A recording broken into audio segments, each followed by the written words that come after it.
Hey guys, let's solve some radical equations. So the very first step is to isolate the radical. So I'm going to get the radical by itself.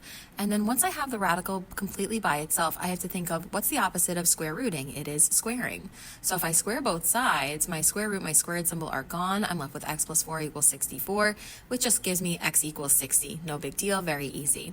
Okay, let's do the next one. The radical's already isolated. So I'm going to go ahead right from the beginning and I'm just going to square both sides.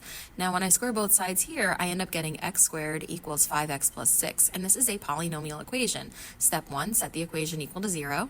So I'm going to go ahead and set this equation equal to 0. Step 2, factor. What two numbers multiply to get negative 6 that add up to get negative 5? It's a negative 6, positive 1.